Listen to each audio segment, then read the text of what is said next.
And that brings up, you know, one of the more interesting stories. Where's that page? And with the CBD counteracts this THC, What? you won't get as much as the psychoactive if it has more CBD in it. Oh, that's for sure. Okay. We're talking about using it medically, not to get high necessarily. Well, I mean, if you use it to get high, you could have some medical use.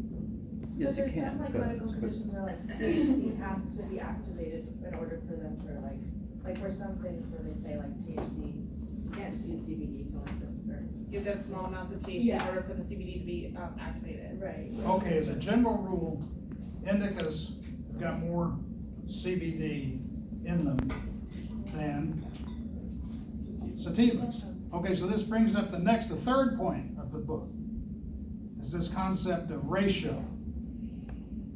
What is a ratio? How much of one thing to another thing? The whole thing is about a high CBD strain, the whole flower, and figure out your ratio of CBD to THC. What is the ratio that I standardly recommend to people who are starting out for marijuana? 1:1. 1 part of CBD, 1 part of THC. What does that mean? That means when you go in the dispensary, they got this bud sitting there, and it'll say, this bud's got 27% THC. Well, if you want it to be a high CBD strain, it better have 15% CBD. It better have at least half as much CBD as it does THC. If you really want to do nothing but help you get over pain, you get some Harlequin. Harlequin is a strain. It's got 15% CBD and 7% THC. It's 2-to-1 the other way. But if you just want general usage, you get something that's 1-to-1. I mean, so the first thing the book does is, here's some well-known CBD-rich cannabis varieties: AC/DC, Pentatonic, Harlequin, Charlotte's Web, Jamaica Lion, Sour Tsunami, Yummy. Okay, they mentioned Charlotte's Web. The ratio in Charlotte's Web is 50-to-1. It's 50 parts of CBD to 1 part of THC. You could never get high smoking Charlotte's Web. It's just totally impossible. You couldn't smoke that much. You couldn't eat that much. You couldn't do anything that much with Charlotte's Web to get high. Well, okay, the 5 brothers. This is one of those things I really don't like about what happened with marijuana.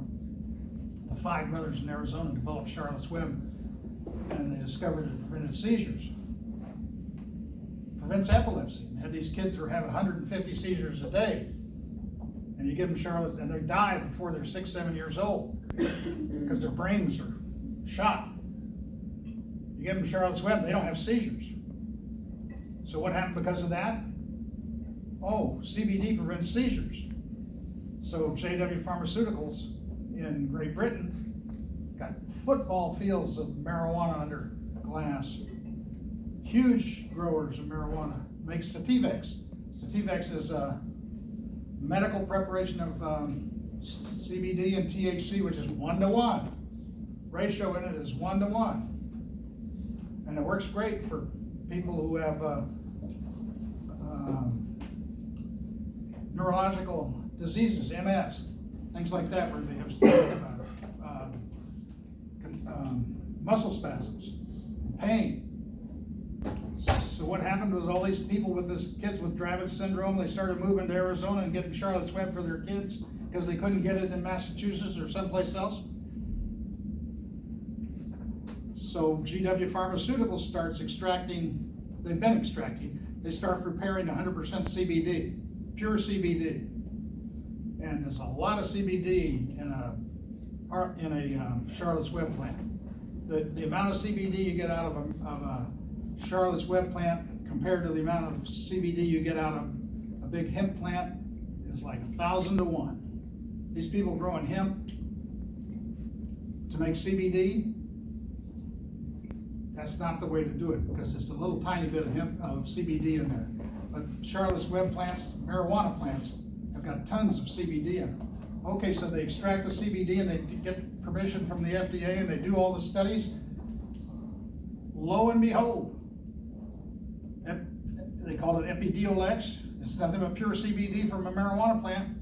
It's a legal anti-seizure drug. It now prevents seizures for kids, right? What they didn't do, and what all of the marijuana doctors are saying, like me, that's not Charlotte's Web. That's CBD.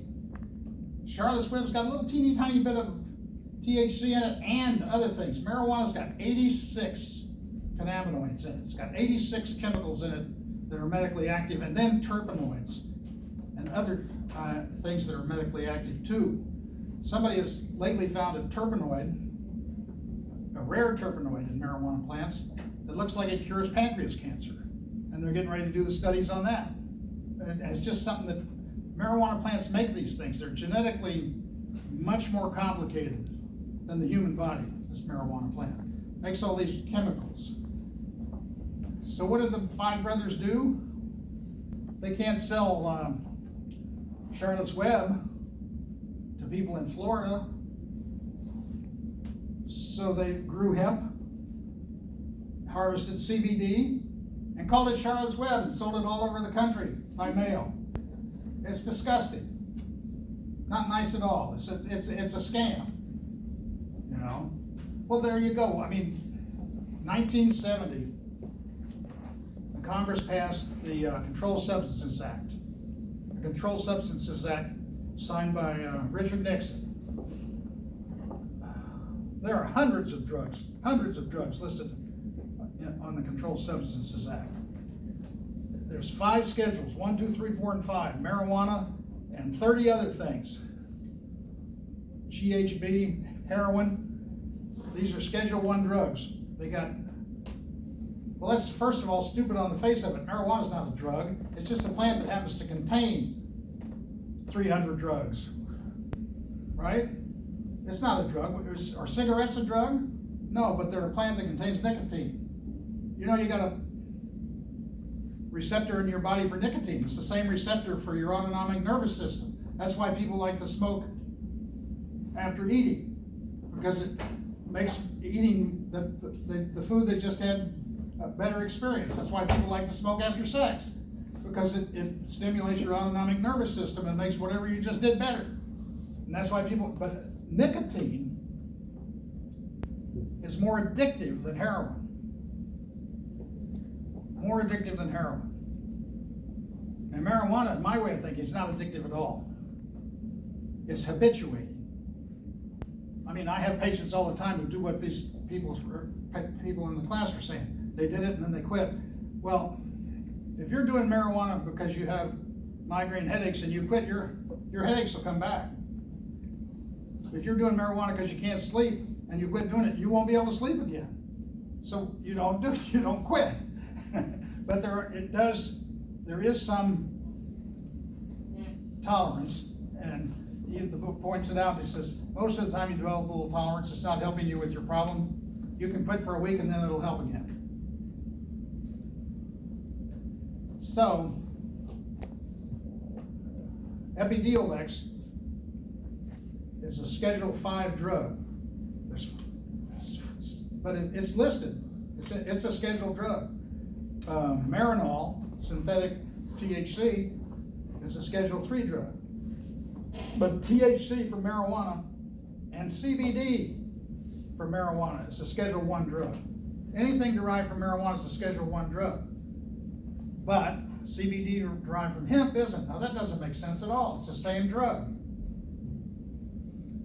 And nobody really knows what the FDA is going to do about it. But to get back to and who do you think enforces the Controlled Substances Act? The DEA, okay, the Drug Enforcement Administration, which is the reason why when we started giving out plants recommendations to growers to grow your own, we settled on 99. Because at that time it was well known that DEA would bust you if you had 100 plants. The feds would bust you. But if you had 99, they would count them. So we gave out, I'm still giving out 99 plant recs so the people in Riverside County can have marijuana. Well, I think that there's something to be said for marijuana getting legalized and legally grown, because it does get inspected. There are, rules and regulations about it. What's up? I'm sorry, but like, why, so how comes if it's legal, Riverside County, it's not? Because like in Oxnard, it's the same thing, right? Like, that's why all the dispensaries are just on Channel Islands Boulevard. It depends on whether or not the city wants to give out a business license. You have to get a business license to run a business. So since you don't want it. What's up? Do you only suggest to smoke it, cause I used to smoke, I hate smoking now, No. can't do it, I'm disgusted by it. But I have a really rare autoimmune disorder, and I know that I should be doing CBD, but Yeah, I know it has those like traces of the get some THC. tincture. Okay, we didn't go all the way. We said, okay, you gotta do the whole flower. There's 4 ways to do it. You can smoke it, you can vape it, you can eat it, you can tincture it. First of all, let's talk about vaporizing. When I say you can vaporize it, marijuana, what I mean is you take the bud and you crush it up and you put it in a volcano. Any of you know what a volcano is?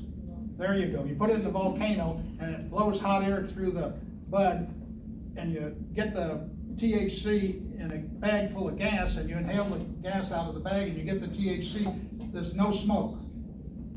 Why is that? THC boils THC boils. It becomes a vapor, about 350 degrees. Marijuana burns at 450 degrees, just like paper, Fahrenheit 451. When you smoke it, you're burning the leaves, bud. You get the products of combustion, you get the ashes. You're inhaling, it's just like smoking a cigarette. That's 450 degrees, smoking a cigarette. But you can vaporize the cannabinoids and the terpenes and everything in the bud by heating them up to 350 degrees and collecting the gas in a bag. These other things now, the vape pens. Okay, vape pens involve taking the bud and reducing it to an oil, and then concentrating the oil into some sort of a solid and put it in a vape pen where heat is run through it. The problem with that is there's bad stuff in the concentrate. This is the stuff they use to extract it and everything. Here's the rule. Marijuana plants are a natural substance. The bud, the flower is a natural substance. Anything that man gets involved with is not natural. So if you want to vaporize marijuana, you should vaporize the bud. You shouldn't be getting a vape pen. But What if you buy the wax or tincture or whatever that they no, buy? that's not good. The waxes and those things, that's something that somebody made. Right, but I'm just saying, like, you're not buying it through a vape pen, saying you made it yourself and you did your own compressor with your own. Okay, you can do that. Then that's, I wouldn't have any problem with that. Right. I just don't trust other people. yeah. Well, they used to use butane. What? Yeah. They used to use butane. Oh, yeah, they use Freeze the butane and crystal. alcohol and all manner of stuff to extract it. So then and then there are these things called tinctures. Now, tinctures are an alcohol reduction, and they're the whole flower. And you can get tinctures that are 1-to-1. A tincture, the most common variety, is 150 milligrams in an ounce, and it's got an eyedropper. And you put a half an eyedropper under your tongue, and you've just got 2.5 milligrams of THC and 2.5 milligrams of CBD, because it's 1-to-1. And so what is that about under your tongue? Marijuana works in your bloodstream. Drugs work in your bloodstream. When you inhale marijuana, it goes in your lungs and directly into your bloodstream. So it works immediately. When you eat marijuana, it goes in your stomach. Your stomach takes it to your liver works on it. It takes 2 hours to work. When you put it in your mouth under your tongue, it's no different than smoking a cigar. When you smoke a cigar, the nicotine goes into your blood through the mucous membrane in your mouth. And when you take the tincture and you put it under your tongue, the THC and the CBD go into your bloodstream in your mouth. You don't have to swallow it. In fact, you're not supposed to. So that takes 15 minutes to work, not 15 seconds, 15 minutes, or not 2 hours. So of the 4 methods for people who don't like to smoke, you say, get some tincture, put it under your tongue. Because that's the easiest way to measure it and know how many milligrams you're getting. When you make brownies, you don't know how many milligrams you're getting, you know. So what's the other, it's talking about the sexes. The other large group of women, a couple other large groups of women in my practice. One's fibromyalgia. I got about 600 women with fibromyalgia, about 4 men. That's roughly the ratio of men to women in fibromyalgia. Fibromyalgia is this disease where you have pain, you poke somebody there that hurts, poke them there it hurts, everything hurts, the joints hurt. They all get tested for rheumatoid arthritis, they all get tested for systemic lupus erythematosus. They don't have either one of those things. Oh, you got fibromyalgia. Nobody knows what it is. High CBD strains of marijuana are the only thing that helps it. Probably because the CBD is really necessary, because the CBD is an anti-epileptic drug. It stabilizes the nerves. So that's the nerve endings that are messed up. They say, your nerve endings are messed up, you got fibromyalgia. Is fibromyalgia real? Yeah. Well, I know it's real, but I mean. Oh yeah, I'm convinced it's real. I got so many people with it. Okay, then what's the other? Now fibromyalgia is not all women, but almost all women at some point become menopausal.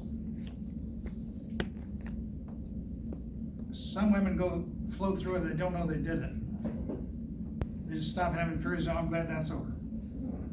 But that's rare. Basically, the menopause has got 3 symptoms. Principal one is insomnia, right? The next one is mood swings. That's what they're called, mood swings. That is basically if you ask a woman, suddenly bursting out in tears for no apparent reason. Yes, I have that. And of course, the third one is hot flashes, right? Well, what I tell women is use the marijuana. It works on 2 out of 3. It fixes the mood swings, it fixes the insomnia. It's not gonna do anything for the hot flashes. You wanna fix the hot flashes, you gotta take estrogen. Well, if you gotta take estrogen, you gotta take it, but let me tell you, marijuana does not cause cancer. Does not. Does estrogen? Well, I don't know, maybe. You know. But if you gotta take it, you gotta take it. But what I always say is I've got hundreds of women successfully navigating the menopause without taking estrogen. And it's kind of like Art Linkletter. You guys don't know who Art Linkletter was. No, they don't. So, but these women say the darndest things. Like one of them, after she got the marijuana, she says, you know, I'm gonna get through this thing without killing anybody.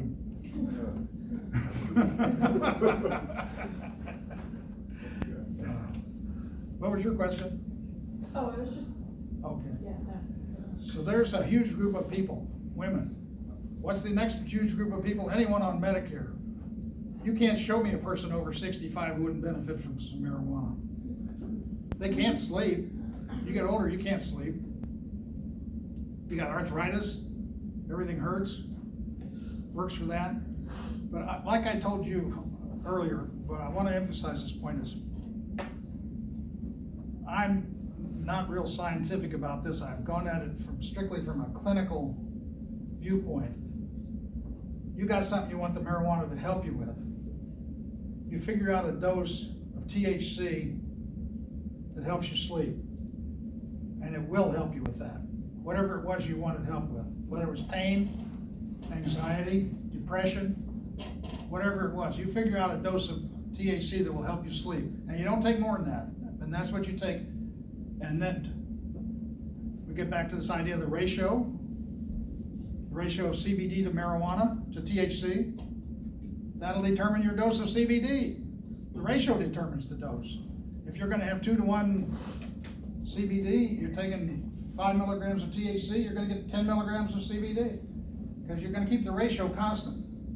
How would having that ratio, how would that show in like a blood test? I only ask because my partner, he's military, and, he's, because of all the stuff he's been through and all that, he's definitely got other stuff going on and like body aches, and so we've tried the CBD for him. You know, it doesn't matter for me, but for him, and I know it doesn't work, but unfortunately military doesn't allow them to. You can't have THC. No. CBD, what my little motto in my practice has become is, whatever CBD does, THC does better. Because THC fits exactly into the receptors, CBD fits incorrectly into the receptors and has trouble keeping the THC out of the receptor. But it does a little something. So if the ratio has a little bit of the THC, would it still show? Oh yeah, the THC will show. So there's, like I was talking about, why do people still want a doctor's recommendation in Riverside County? Well, there are people all over the state who still want a doctor's recommendation, and they are called veterans. For years, I have these veterans come in to see me. They're taking 12 medicines, sertraline, Abilify, terrible, fantastically potent psychiatric medicines, because they've got PTSD. And the psychiatrist just pumped this stuff into them, and they all have one thing in common. I'm a zombie. They turn them into a zombie. So you give them the marijuana, they get a good night's sleep, they throw all the 12 medicines away. They go back to the VA and get tested for THC, and the doctor says, we're not taking care of you anymore. Get out of here. Well, then to see them takes a long time. I mean, one referral could take, you know, almost a year Right. sometimes. But when I first started doing this, the VA would tell the vets, don't come back, you're out. Finally, after years, they changed it. Okay, we'll let you do the marijuana, but you gotta get a doctor's recommendation. So they're still coming in to get their recommendation to show to their VA doctor. And the same thing is happening with pain doctors. You know, they got this new specialty in medicine called the pain doctors, who basically addict people to narcotics. And the pain doctors are telling them, well, you can use the marijuana, but get a recommendation from Dr. Wiggins. So we still got people who want a medical recommendation, and it's not because they want to grow it and sell it. It's because they need it for their own. And people come in and say, my employer tested me. I'll give you a recommendation. Oh, and they take it back and say, okay, you can have it. The employer will say it's okay. Sometimes we'll go further than that. The employers will say, still don't like it, and I'll give them a prescription for Marinol. Marinol is synthetic THC, it'll make you test positive for THC. And the employer, and they'll say, look here, I got this prescription, it's from the drugstore, and show them the Marinol tablets. Then the employer will say, okay, what can you do at that point? You know, so there's lots of reasons still why people want a rec, as we call them, recs. So I'm still in business after 12 years. Not real busy, but it's the thing I've really enjoyed about it, talking to the patients, is it helps people. This is something that helps people, and you can't find a lot of harmful side effects. You can find a few, like I told you. I've had a couple people who got sick or quit working. I had a guy come in, his mother dragged him in. He hadn't been out of the house in 17 years. He had on coveralls, bib overalls, had a beard down to here. His mother says he was 46 years old. But I convinced him to try some marijuana. He got on marijuana. He shaved, cleaned himself up, went out and got a job. This is a classic case of what's called agoraphobia. He wouldn't leave home. So, I mean, it can be really, and to migraine patients, like a miracle. It's a veritable miracle. What'd you say? We're all done? Well, I'm all done. Let's have questions. Are you out in Bakersfield? You said Temecula, but on your website it looks like Bakersfield, or is that a different doctor? That's a different doctor. Okay. That's a computer doctor. I'm a Skype doctor. I see patients on Skype. I used to go down to Temecula all the time and sit in the office when I had 90 patients. But since I only have 10 or 20, I see them on the Skype, which the California Medical Society says is perfectly legal. So that's not you up in Bakersfield? That's not me in Bakersfield. Okay. So my question is, I know, that if you're going for medical marijuana, it's different to get it from like a medical doctor than versus going to a dispensary. Do you just tell people to go to a specific dispensary or any dispensary? Any dispensary. Okay. Well, it used to be the dispensaries would send the patients to me because the patients needed a recommendation to buy the marijuana. But I never sent patients to a dispensary. But there are plenty of hey guy. So like I've been wanting to start growing my own marijuana, and like, would you say it's something easy to start? Like, what is the success rate for something like that? Like, is it really experimental, would you say, or? Well, you can get a book about how to grow it. It's not easy. You get mites, you get fungus, there's all kinds of stuff goes wrong with it. My son will never quit growing marijuana, so now he has this little fabric house in the garage with a door on it and lights inside, you know, and he grows it in there? grows it in the garage.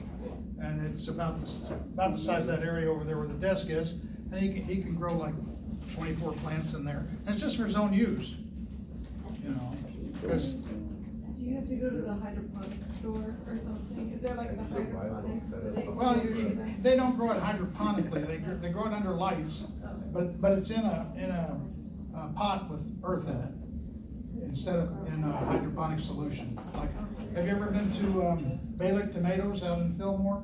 No, I haven't. Balick grows tomatoes out in Fillmore hydroponically. Okay. So they just drip nutrition on the roots of the tomato plant. There's no dirt around them. But they don't do marijuana that way. They grow it in dirt. Okay, thank you. Thank you. Thank you.